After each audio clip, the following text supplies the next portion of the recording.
Hello, Robs. We're back with Mars Without Venus, a study of some homosexual generals by Major General Frank M. Richardson. Continue on page 92. Napoleon. Napoleon said that his mother's nature was more masculine than feminine, with the head of a man on the body of a woman. A respected modern French authority, Claude Manceron, believes that you could put the whole history of their relationship under a magnifying glass and still not find a trace of tenderness.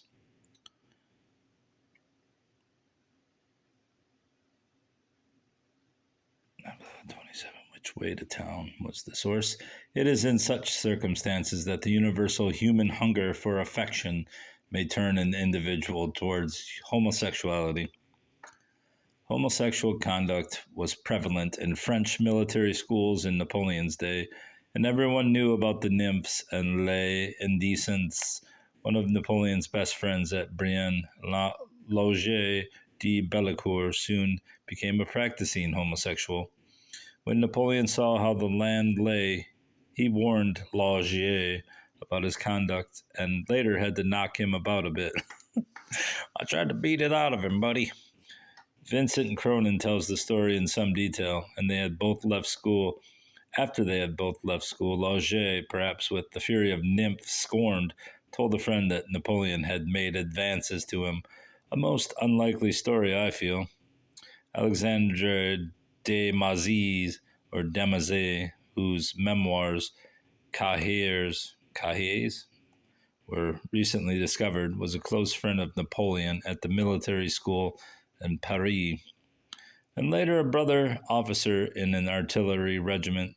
He considered that Napoleon's way of life was characterized by a purity which was rare in a young Frenchman. The anonymous author of a pamphlet published in Leipzig in 1802, who claimed to have been at school with Napoleon, said that he had been a kindly, reserved boy, slow to make friends, and nicknamed the Spartan. Another school friend, Charles Lalure, a relative of Marshal Marmont, claimed to have discerned a tenderness beneath the prickly Corsican shell. It is quite likely that the little Napoleon responded to the warm and open-hearted friendship of young Loger de Bellecourt, but there, surely it would have stopped. I mean, that's a jump. The Spartan was not the kind of boy to think of cuddling a nymph. The violent diatribes against love and women to which Napoleon subjected his friends at school and during his early army service can be disregarded as typical of a youth dedicated to a successful military career. He travels the fastest. Just as the homosexuality of Alexander the Great was used by his enemies to discredit him, so it was with Napoleon. In his case, it was principally the French emigres who grasped eagerly at anything which could besmirch the reputation of the usurper. An Englishman, Louis Goldsmith, was one of the most plain-spoken of the scandal mongers.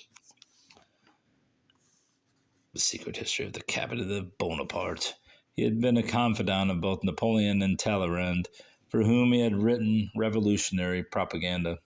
When he changed sides, he displayed the English talent, which was considerable in those days, for writing virulently scurrilous pamphlets about Napoleon, including specific allegations of sexual deviation.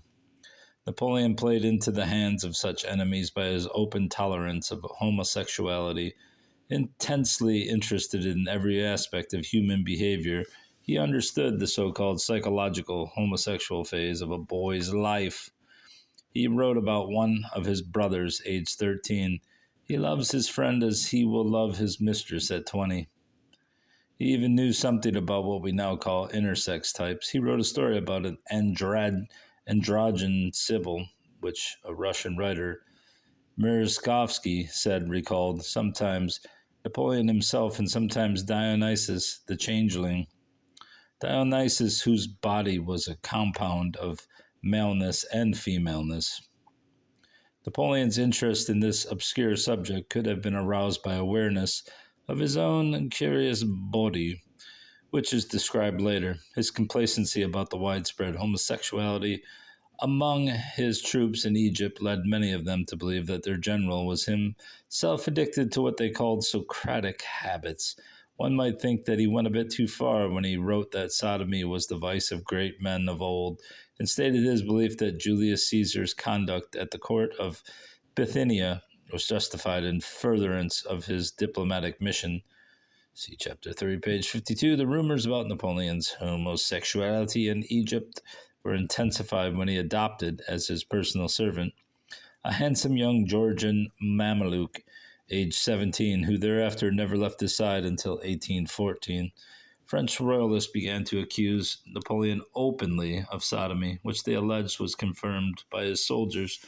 This is not surprising, for Georgians were particularly suspect and are known to have provided many prostitutes of both sexes. The Mameluke, Rustam Raza, said in his memoirs that he had been pinched or handled in some way every day from the start. Other people confirmed that he was often seen in tears after a particularly vigorous ear pulling. This is as good a place as any for a brief reference to Napoleon's compulsive habit of handling people. He simply could not keep his hands off them. Men, women, and children were slapped, pinched, and had their ears and noses pulled, often until blood was drawn. It would all be hard to believe had it not featured in many contemporary memoirs. Constant Wary, Napoleon's valet for many years, understood his master perfectly, and his account is revealing. From personal experience, I can affirm that he used to pinch not merely the tip, but the whole of the ear, sometimes catching hold of both of them at once in quite masterly fashion. Sometimes when I came in to dress him, he would rush at me with his favorite greeting of, "Hello, you rascal," and pinch both my ears at once, making me scream. Not infrequently, he added sundry slaps adroitly applied, whereupon I was sure to find him excellently good-tempered for the whole day, considerate and charming as he alone could be. Many other people observed the pleasure which the emperor derived from these assaults. Josephine's lady maid, Malou Averon, learned to gauge the emperor's good humor by the amount of pain which he caused by his tweaks and slaps, and a young hussar officer, Marcelin Marbeau, later a well-known general, realized that the handling was in fact a kind of caress. Naturally, this treatment was occasionally resented, but for most people, well, the emperor was the emperor, and it was better than being ignored. Although he was fond of children, Napoleon could not resist molesting even them. When the actor Talma found him spanking his small son, the emperor could only explain that it amused him to be spanking a king. Much of his behavior could be described in the law courts of today as indecent assault. I have described it at some length in my book about his sexual inclinations. As part of the extraordinarily varied pattern of his sadistic tendencies, and of a kind of aggression found in men of weak or disordered sexuality. When inspecting or talking to soldiers, Napoleon frequently held on to a button on their tunics or grasped their noses or ears. This has a bearing on his homosexuality. Desmond Morris writes that ears and noses are important in connection with erotic tactile stimulation. Indeed, earlobes appear to have been exclusively evolved to this end, whilst cases are on record of both males and females actually reaching orgasm as a result of earlobe stimulation. Okay. The human nose, Morris considers, is a unique and mysterious feature that the anatomists cannot explain. The German psychologists Kraft, Ebing, Hirschfeld, Bloch, and Steckel all wrote about the nose as an occasional object of sexual symbolism or fetishism, an object of sexual attraction. Two British clinicians recorded the case of a known homosexual man who was attracted by boys' noses. They were sexual objects, and if he grasped a boy's nose, he had an orgasm. Jesus Christ. It is not likely that Napoleon's soldiers suspected the pleasure which they may have given to their little corporal by submitting to his caresses, but it would not be surprising if they had some pretty earthy comments to make when he showed marked favoritism to some personable youth who had attracted his attention. Among such cases was a drummer boy aged 16 or 17, whom Napoleon, after a long, friendly conversation, promptly made a subaltern in the consular guard. When psychologists tell us that friendships between men are probably made possible. Start over with this motherfucker. Take three. When psychologists Take four. When psychologists tell us that friendships between men are probably made possible partly by the element of homosexuality present in varying degree in the psychological makeup of most men, they are certainly not suggesting anything recognizable by the participants in or observers of such friendships, still less any physical manifestations of affection. But in some of his friendships and in casual encounters with boys and young men, Napoleon often went a bit further than one might consider quite normal. A single chapter in this book cannot encompass a detailed examination of the pattern of his friendships, which I have studied in some detail. Napoleon, Bisexual Emperor, pages 148 to 77. During his lifetime, it was not only enemies. By the way, this entire book is on my channel if you need to get there. During his lifetime, it was not only enemies who noted the homosexual tone of some of his friendships. Broad hints were later dropped by writers, though usually without citing any contemporary evidence.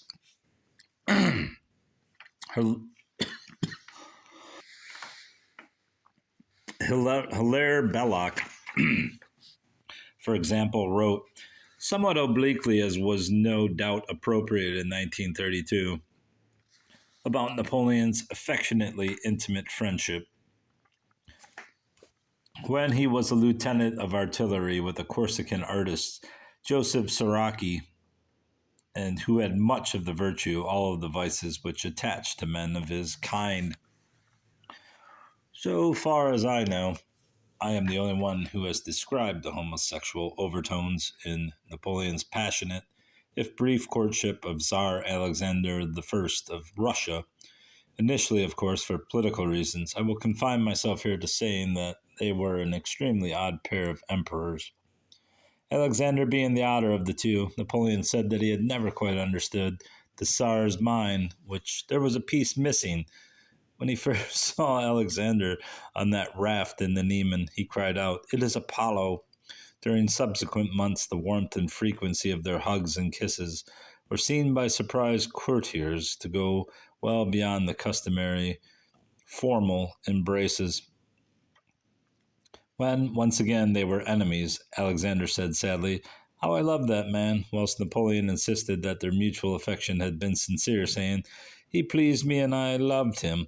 Fawn Brodie, a mine of information about Sir Richard Burton's interest in male homosexuality, writes that he cited no historical evidence for including Napoleon in his list of homosexual monarchs, whilst his friend Henry Ashby, a tireless explorer of the murkier byways of human sexuality, also did not say on what grounds he believed Napoleon to be homosexual.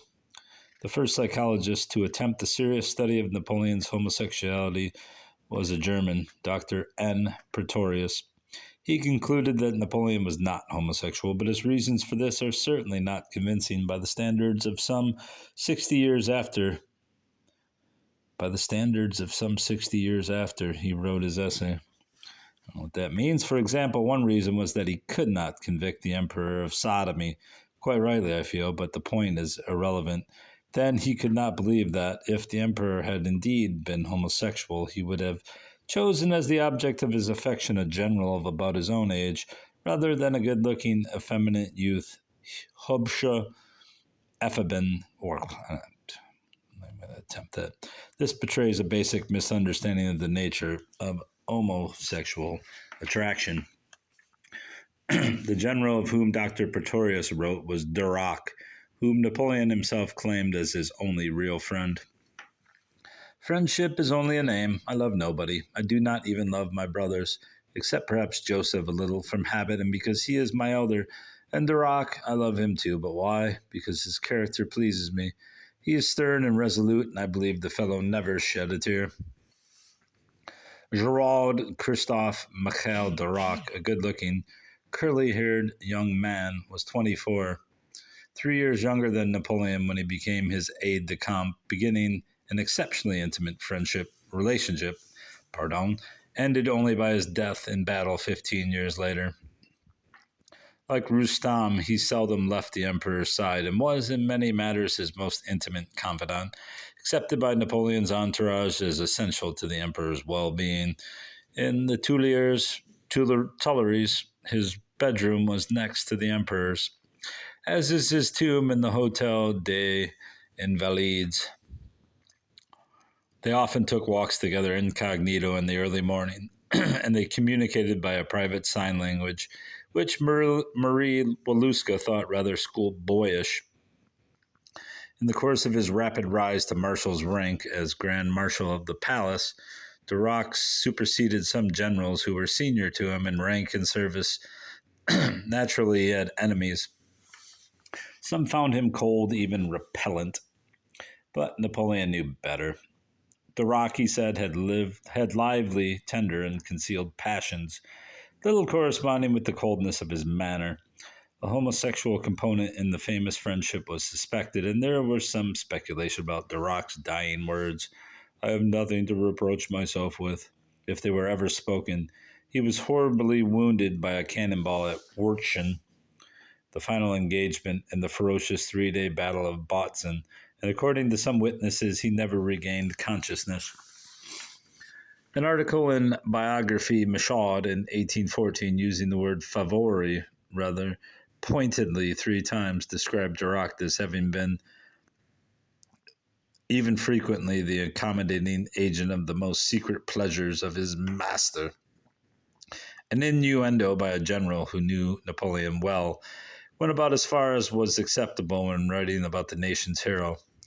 General Foy, in his History de la Guerre de la Péninsule sous Napoleon, described the intimacy between Durac and Napoleon, and went on, another name would have been given to the connection of Durac with Napoleon if a prince of his disposition could ever have a favorite.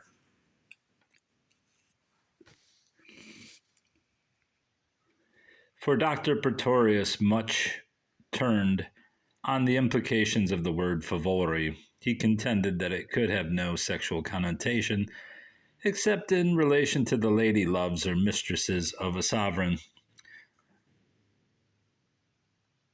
This opinion is not supported by French dictionaries. Robert, 1955, for example, gives favorite, or is it Robert, as the mistress of a king. The word also has favori as a feminine form. The male variety, Robert, I don't even know what Robert is, obtained their favored position by indulging the vices of the sovereign, and he cites as an example the favorites of Henry III, the homosexual king, or is that Henri, whose reign was known as the reign of the favorites. Larousse's Modern Dictionary, 1960, under favori gives blue-eyed or fair-haired boy, femme, which seems to leave little doubt of what was in the minds of those who called Durac Napoleon's favori. On page 50 of Chapter 3, I indicated that Napoleon's reaction to the death of Durac recalled that of Alexander to the loss of Hephaestion. Dr. Warden, the senior doctor on board Northumberland, taking Napoleon to St. Helena, was told by Madame Bertrand about Napoleon's love for Durac and his extravagant grief after his death. She represented Napoleon's grief as perfectly romantic and stated as a fact that he lay, for it is not to be supposed that he slept the whole night on the stone which covered the grave of his friend. Whatever may be the truth of this romantic story is a historical fact that Napoleon's conduct was strange and highly uncharacteristic of him. He called off the action and would see no one for the rest of the day and night. He later said that his failure to exploit his success at Bautzen had been the greatest mistake of his life. Emil Ludwig compared Napoleon's inaction after Bautzen with his previous conduct, when he concealed his heartache and stormed onwards even when he had lost his wife's love. Was Napoleon's love for Duroc like that of Jonathan for David? Wonderful, passing the love of women. Turning now to an interesting but unhappy time in Napoleon's life, Dr. Pretorius, whose views we may frankly consider old-fashioned, was concerned only to dismiss suggestions that Napoleon was unduly interested in young Emmanuel de la Casas, who accompanied his father, the Count, to St. Helena, and Sir William Richardson's well-known painting of Napoleon on Bellerophon de la Casas is the boy leaning over a rail behind Napoleon's stall, in the front row of which stands his father in civilian dress. The English refused to allow Napoleon to take with him a 16-year-old page, Saint Catherine de Audefriedi, and young Emmanuel was the only child in the party. There is nothing to suggest that Napoleon's interest in him was anything but avuncular. There was, however, in Napoleon's entourage no lack of handsome young men, in their early 20s, to be spanked and to have their ears and noses pulled. One of these, the premier valet de chambre, what used to be called Mademoiselle Marchand by Napoleon, and another was Etienne's son, Denis, of whom, according to Marchand, Napoleon was especially fond. A Frenchman, he had absurdly enough been renamed Ali and made to wear oriental clothing when he was appointed a Mameluke to the emperor, a post of which he was inordinately proud. Napoleon asked him to publish his memoirs, an unusual request, since the emperor knew very well that everyone in this household was busily keeping notes. Ali said that he had destroyed his journal, but he kept enough material for a fairly interesting and very sycophantic book. This was indifferently translated into American by a Mr. F.H. Potter, whose failure to do his homework is revealed by his description of Benjamin Constant becoming Napoleon's valet. Ali wrote that Napoleon, after pinching an ear or administering a slap, une claque, would use agreeable expressions such as "my son," "my boy," "my child."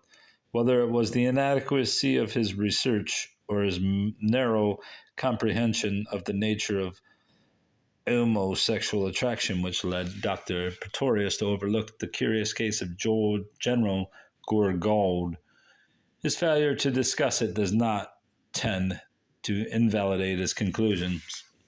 There was no lack of material for study. Among those who had written about it were all three of the Allied commissioners who were present in St. Helena to observe the conditions of Napoleon's captivity and to report upon them to their governments of Austria, France, and Russia. The publication of Gourgaud's journal at the end of the 19th century has been regarded as an event of the highest importance by leading Napoleonic historians. Lord Rosebery considered the journal to be more nearly the unvarnished truth than anything else that has been put forth. Hilaire Belloc, in a splendid preface to Gourgaud's journal, suggested that Lord Rosebery wrote his classic Napoleon the Last Phase on account of having read Gourgaud. And we shall go back to this footnote. Potter's failure to do his homework is revealed by his description of Benjamin Constant becoming Napoleon's valet. He may perhaps be forgiven for confusing Louis Constant Wary, Constant the valet, with Benjamin Constant, the writer and philosopher, since H.N.B. Richardson, an Edinburgh man, does the same in his Dictionary of Napoleon and his time, 1920. And we shall leave off at page 100, which is what basically over half the book. That's appendix 1. Yeah. 100 is approximately 2/3 of the book done. We shall conclude with that and come back with the rest of that chapter later. Goodbye, bro. Goodbye.